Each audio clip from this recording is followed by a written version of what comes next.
ভবানীপুর জাগৃতির খুঁটি পুজো উৎসব হয়ে গেল 15ই আগস্ট। স্বাধীনতা দিবসকে স্মরণে রেখে ভবানীপুর জাগৃতি করলেন তাদের খুঁটি পুজো। খুবই ধুমধামের সঙ্গে খুঁটি পুজো সম্পন্ন করা হয়। পৌর প্রতিনিধি সন্দীপ রঞ্জন বক্সি বলেন, দীর্ঘদিন ধরেই তিনি এই পুজোর সঙ্গে যুক্ত। জাগৃতি আগে খুব ছোট করে পুজো করত, কিন্তু গত 3-4 বছর ধরে তারা যথেষ্ট বড় করে সুন্দর পুজো করছে। এলাকার সমস্ত মানুষ এই পুজোর সঙ্গে যুক্ত থাকে। তিনি বলেন, মুখ্যমন্ত্রীর ঘোষিত অনুদান 85,000 টাকা খুবই উপকার করে এইসব পুজো কমিটিকে। তাছাড়াও বিদ্যুতের বিলের একটা বড় ছাড়, পৌরসভা সহ বিভিন্ন প্রতিষ্ঠান যে পুরস্কার দিচ্ছে, সব মিলিয়ে অনুদানের পরিমাণ ভালো। আশা করা যায় এবছর জাগৃতি পুজো আরও বেশি মানুষকে আকর্ষণ করবে। পুজো কমিটির সম্পাদক অমরনাথ পাল বলেন, এবছর তাদের পুজোর থিম সংকল্প। তারা আবার পৃথিবীকে সবুজ করতে চায়, তাই তাদের সংকল্প তারা মানুষের হাতে একটা করে গাছ তুলে দেবেন। প্রত্যেকে যাতে গাছের ব্যাপারে উৎসাহ পায়, সেটাই তাদের লক্ষ্য। তিনি বলেন, এখন ভবানীপুরে প্রায় 90% গুজরাটি মানুষের বাস। তারা গুজরাটি, মারওয়ারি, বাঙালি সকলে মিলেই এই পুজোর আয়োজন করে।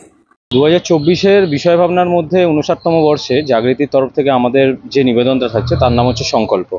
অ্যাকচুয়ালি জীবনের প্রতিটা গতিময় সময়ের মধ্যে দিয়ে ভালো খারাপ সিচুয়েশনের মধ্যে দিয়ে আমাদের যেতে হয়, এবং সেই সিচুয়েশনের মধ্যে নিয়ে যাওয়াকালীন বা ভালো বা খারাপ সময় আসার আগে মুহূর্ত বলুন, পরের মুহূর্তে বলুন, মায়ের কাছে আমাদের নিবেদন দিতে হয়। মায়ের কাছে আমরা যাই, মায়ের কাছে আমাদের মনের বাসনা জানাই, মায়ের কাছে আমাদের নিজেদের নিবেদন রাখি, দিয়ে একটা সংকল্প স্থাপন করি। সেই সংকল্পটা যখন স্থাপন করি তখন মা কিন্তু আমাদের মধ্যে থেকে নেগেটিভ যে ওষুধটা আছে সেটাকে বধ করেন এবং পজিটিভনেসের সঞ্চার করেন, মানে পজিটিভ আলো। তো সেই পজিটিভ আলোটাকে ফিল করানোর জন্য সেই আবহটাকে ক্রিয়েট করে আমরা এবছরের আমাদের নিবেদন রাখছি 59তম বর্ষে জাগৃতির এই মণ্ডপের প্রেক্ষাপটকে ঘিরে। দেখুন, প্রথমেই বলি, জাগৃতি আমার কাছে অনেক দিনের পুরনো ক্লাব। আমি এই অঞ্চলের মানুষ, এখানকারই আমি পৌর প্রতিনিধি। আর দ্বিতীয় কথা হচ্ছে, জাগৃতি যে যারা পুজো করে আমরা অনেক দিনের বন্ধু। তো আজকের নয়, প্রায় 10-12 বছর ধরেই আমরা জাগৃতির যারা পুজো করে আমার পাশের পাড়া, একসাথেই আমরা সকালবেলা একটু হাঁটা চলা করি। আমরা, ওরাও আসে, দেখা করে, সাক্ষাৎ করে, একটু আড্ডা মারি। আমরা এদিকে এলে কথা বলে যাই। তো জাগৃতির পুজো যত বড় হবে আমার মনে আনন্দ তত বাড়তে থাকবে। আর যেই জায়গা থেকে আজকে জাগৃতির পুজো যেই জায়গায় এসছে, একটা অভাবনীয় ব্যাপার। যে জাগৃতি আগে যেরকম নর্মালি হতো, সব জায়গায় ছোট করে পুজো হতো, একটা প্যান্ডেল করে ঠাকুর থাকলো, লোকজন কম থাকতো, আসতো না। গত 2-3 বছর ধরে দেখছি যে জাগৃতি একটা প্রতিষ্ঠিত পুজোর মতো হয়ে গেছে। মানুষ বাস স্ট্যান্ড থেকে নেমে জিজ্ঞেস করা হচ্ছে জাগৃতির পুজোটা কোথায় হচ্ছে। তো এরকম জায়গায় এসে গেছে। তো আমি চাই আরও বড়, কারণ আমি এই অঞ্চলের পৌর প্রতিনিধি। যত এই পুজোগুলো, আমার এই অঞ্চলের পুজোগুলো বড় হবে, তত আমার পক্ষে সুবিধা হবে আমার এলাকাটাকে জানাবার জন্য। আমরা পুজো করতাম আমাদের নিজেদের পকেটের পয়সা দিয়ে, প্রথম শুরুটা করতে হতো। দেখুন, প্রথম শুরুটা করতে হলে আমরা যে ওনাকে ডাকবো, আর্টিস্টকে ডাকবো, আমি প্যান্ডেলওয়ালাকে প্যান্ডেলের জন্য বলবো, কি ওনার মাধ্যমেই বললাম।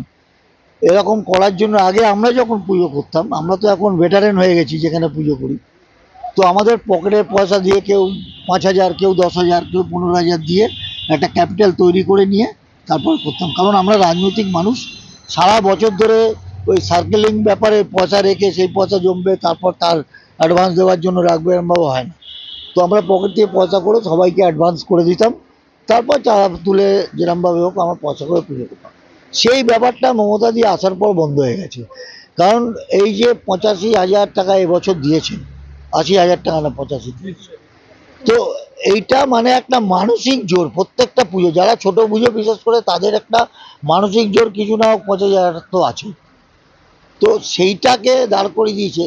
আর শুধু এবছর বলে নয়, গত 5 থেকে 7 বছর ধরে এরমভাবে পয়সা সাহায্য করে উনি প্রত্যেকটা ক্লাবকে একটা জায়গায় চেষ্টা করছে। এবং আমরা পৌর প্রতিনিধি, আমাদের কাছে উনি ডাইরেকশন দিয়ে রেখেছেন যে যে অঞ্চলে যে পৌর প্রতিনিধি কোনো পুজো যেন বন্ধ না হয়।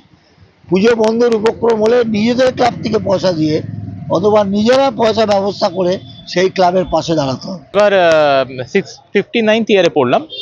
এবছর আমরা নতুন জিনিস একটা শুরু করেছি, নিজেদের থেকেই আমরা স্বতঃপ্রণোদিত হয়ে।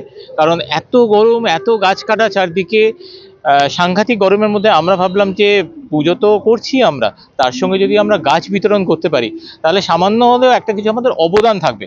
হয়তো এটা কিছুই নয়, কিন্তু আমাদের এই সামান্য অবদানটুকু আমরা রাখবার চেষ্টা করছি আমাদের পুজোর মধ্যে দিয়ে। আমরা সবাইকেই বলছি আপনারাও এগিয়ে আসুন, আমাদের সঙ্গে এই গাছ বিতরণে অংশগ্রহণ করি, আমরা সবাই গাছ বিতরণ করি। এরকম নয় যে আপনাকে নিজে হাতে করতে হবে, আপনি যদি সামান্য ডোনেশনও দেন সেটাও আমরা গাছের রূপে আমরা দর্শনার্থীদের কাছেও ফিরিয়ে দেবো এবং চেষ্টা করব যে পাড়ায় পাড়ায় গাছ বিতরণ করতে সবার মধ্যে।